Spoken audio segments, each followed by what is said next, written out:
पूरे दुनिया का सबसे ज्यादा पॉपुलेटेड देश कोई है तो वो है भारत। हमने कुछ वर्ष पहले ही चाइना को पीछे छोड़ करके पहला मुकाम हासिल किया है। इसके बाद आप भारत में कई जगह आप सुनेंगे ओवर पॉपुलेशन, जनसंख्या विस्फोट, पॉपुलेशन एक्सप्लोजन। किसी भी गली नुक्कड़ रोड चौक चौराहे पे चले जाइए, आपको दिखेंगे लोग ही लोग। मगर इसी भारत में एक बात सामने आ रही है कि यहाँ बच्चे कम पैदा हो रहे हैं। ये बात सच है। कई स्टेट्स फिर से मोटिवेट कर रहे हैं 2 से ज्यादा बच्चे पैदा करने के लिए। Shocking but it's true. जानते हैं कैसे।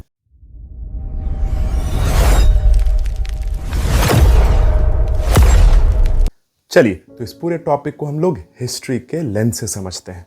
तो अगर आप देखिएगा, जब भारत आज़ाद हुई थी तब उस समय औसतन यानी एक माता पिता के 6 बच्चे हुआ करते थे, जो आज घट करके 1.9 पहुंच गया है। और ये जो इनका जो घटना है वो एक सीक्वेंस में हुआ, ऐसा नहीं है कुछ बहुत जल्दी या बहुत अचानक हो गया है। 2021-2022 तक आते आते हम लोग रिप्लेसमेंट लेवल को अचीव कर लिए थे, यानी जितनी जनसंख्या आज है उतनी ही जनसंख्या कल प्रोड्यूस होगी। लेकिन ठीक महज 4 से 5 साल बाद यानी 2025 को ये घट करके 1.9 हो गया है, जिसे हम लोग बिलो रिप्लेसमेंट लेवल भी कहते हैं। अब इसके रीजंस क्या क्या है? तो रीजंस कई सारे हैं।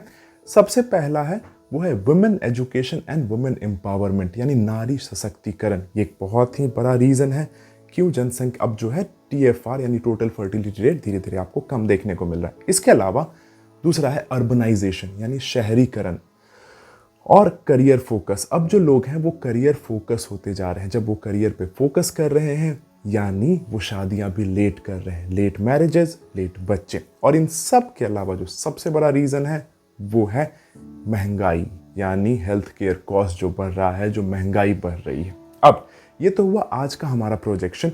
अगर आप इसी को फ्यूचर में देखेंगे तो ये एक प्रोजेक्शन है, वो ये कहता है कि 2050 आते आते तक एक माता पिता के 1.3 संतानें होंगी औसतन, और इस सदी के अंत तक वो घट करके 1 भी पहुंच सकता है। यानी हमारी जो पॉपुलेशन होगी वो ऐसा भी हो सकता है कि आज जितनी हो उसकी आधी हो जाए अगली सदी तक। इसके भी क्लियर आसार लग रहे हैं। अब क्या भारत में हर एक राज्य में जो टोटल फर्टिलिटी रेट है वो एक जैसा है, यानी वो एक जैसा डाउन हो रहा है, एक जैसा गिर रहा है, क्या एक जैसा सिचुएशन है हर जगह? तो ऐसा नहीं है। अगर आप देखिएगा इस इमेज में तो you will get to know कि बहुत सारे ऐसे राज्य हैं जहां पर टोटल फर्टिलिटी रेट काफ़ी कम है, बहुत सारे ऐसे राज्य हैं जहां पर टोटल फर्टिलिटी रेट काफ़ी ज़्यादा है। लेकिन इसमें एक और बात है, क्या जिन राज्यों में टोटल फर्टिलिटी रेट ज़्यादा है वो कम नहीं हो रहे हैं? एग्जाम्पल के तौर पे अगर आप बिहार को देखेंगे तो ठीक है, यहाँ पे टोटल फर्टिलिटी रेट ज़्यादा है, बट अगर आप हिस्टोरिकली देखेंगे तो देखेंगे कि इसमें कम होता जा रहा है। उस हिसाब से अनप्रेसिडेंटेड जैसा बाकी स्टेट्स में है वैसा नहीं है, बट हाँ यहाँ भी कम हो रहा है। यानी ओवरऑल पूरे देश में टोटल फर्टिलिटी रेट हर जगह कम हो रहा। चलिए अब इसको एक बहुत इंटरेस्टिंग तरीके से और इसको समझने की कोशिश करते हैं। वो है, अगर आप एग्जाम्पल लेते हैं वर्ल्ड का, साउथ कोरिया का और भारत का, तो आज के वक्त में जितनी पूरी दुनिया में बच्चे पैदा ले रहे हैं एक माता पिता के, जो औसतन है, उससे कम भारत में है। यानी भले हम सबसे ज़्यादा पॉपुलेटेड कंट्री है, बट हम उतना अब पॉपुलेशन में कंट्रीब्यूट नहीं कर रहे हैं जितना पूरा वर्ल्ड कर रहा है। It's a good news. इसके अलावा एक बहुत शॉकिंग सा न्यूज़ है। साउथ कोरिया, जिसे आप सब जानते हैं, साउथ कोरिया फिल्म्स वगैरह, इंडस्ट्रीज, चिप्स, वहाँ पर जब भारत आज़ाद हुआ था उस वक्त साउथ कोरिया में भारत से ज़्यादा बच्चे पैदा लेते थे। आज के वक्त में स्थिति ऐसी है कि साउथ कोरिया में एक माता पिता के औसतन 1 बच्चे ही हो रहे हैं। यानी वहाँ पे बच्चे कम पैदा ले रहे हैं, वर्क फोर्स कम है, और जो एल्डरली पॉपुलेशन है, जो बूढ़े लोग हैं, उनकी संख्या ज़्यादा हो रही है। अब क्या ये एक प्रॉब्लम है? तो उस देश के लिए नहीं है जहाँ की इकोनॉमी बहुत स्ट्रांग है, बट क्या हमारे लिए ये प्रॉब्लम हो सकता है? क्योंकि हम भी आज, हमारा अब टोटल फर्टिलिटी रेट कम हो रहा है, बच्चे कम होंगे, बूढ़े लोगों की संख्या ज़्यादा होगी, तो क्या हमें इफेक्ट पड़ सकता है? इसको भी हम एक स्लाइड शो के थ्रू समझते हैं। आप ये बहुत एक इंटरेस्टिंग स्लाइड शो है जिसका टाइटल ही है tell of 2 economies. Andhra Pradesh का कंपैरिजन हम लोग इटली से कर रहे हैं। क्यों? क्योंकि यहाँ पे फर्टिलिटी क्राइसिस यानी बच्चे पैदा करने का जो दर है वो मोर और लेस सेम है, लेकिन कमाई का जो स्तर है वो बिल्कुल भिन्न है। अब अगर आप देखेंगे तो आंध्रा की जो टोटल फर्टिलिटी रेट है वो 1.5 है, इटली की 1.2 के अराउंड है। आज के टाइम में आंध्रा में टोटल 11% लोग बूढ़े हैं, जो कि 2050 आते तक 25% हो जाएंगे। इटली में आज के टाइम में 25% टोटल बूढ़े लोग हैं।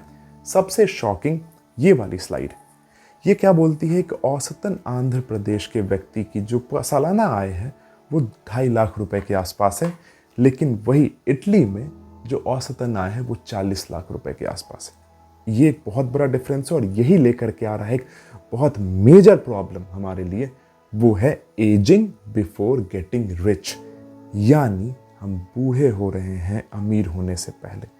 इसके साथ कई प्रॉब्लम्स भी आएंगे। अगर आप इस इमेज को भी देखोगे तो 100 पेरेंट्स जो है वो अगर इसी तरीके से घटता रहा तो 71 चिल्ड्रन उनके होंगे और उनके ग्रैंड चिल्ड्रन 50 होंगे। यानी धीरे धीरे जो बूढ़े लोगों की संख्या बढ़ेगी, जो वर्क फोर्स है वो कम होगा। एक इमेज भी है, अगर आप उसको भी देखेंगे तो ये मालूम चलेगा कि 2100 तक, यानी इस सदी के 2050 आते आते तक 21% बूढ़े लोगों की संख्या, यानी टोटल जनसंख्या में बूढ़े लोगों की संख्या हो जाएगी भारत में। अब क्या ये प्रॉब्लम है? तो ये प्रॉब्लम तो है, बट ये प्रॉब्लम रह नहीं जाएगा अगर कुछ चीज़ों पे हम फोकस करें। मेरे हिसाब से 3 ऐसी चीज़ें जिस पे हमें फोकस करनी चाहिए। आपको अगर लगता है कि नहीं इसके अलावा भी कुछ हो सकता है तो you can write in the comment section. सबसे पहला और सबसे ज़रूरी जो मेरे नज़र में है वो है ह्यूमन कैपिटल पे इन्वेस्ट करना, यानी लोगों को स्किल्ड करना, उनको सिखलाना, नई टेक्नोलॉजी से अपडेट कराना। सिर्फ यही काफ़ी है तो नहीं, ये तब तक काफ़ी नहीं है जब तक उनको जॉब न मिल जाए।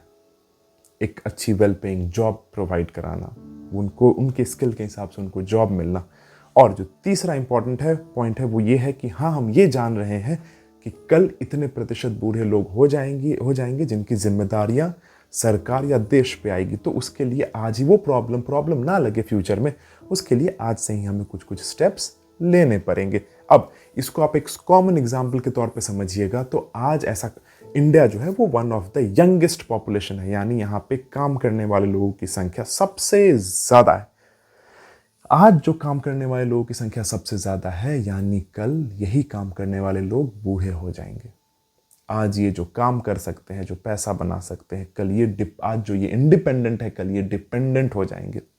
तब क्या इनकी आय आज इतनी है कि वो कल को सिक्योर कर ले? जो कल इतने भी बूढ़े लोग हैं उनको एक गुड लाइफ प्रोवाइड कर सके। तो इन्हीं चीज़ों पे ये जो प्रॉब्लम है वो काफ़ी हद तक घिरा हुआ है। तो I hope you like this video. Thank you very much.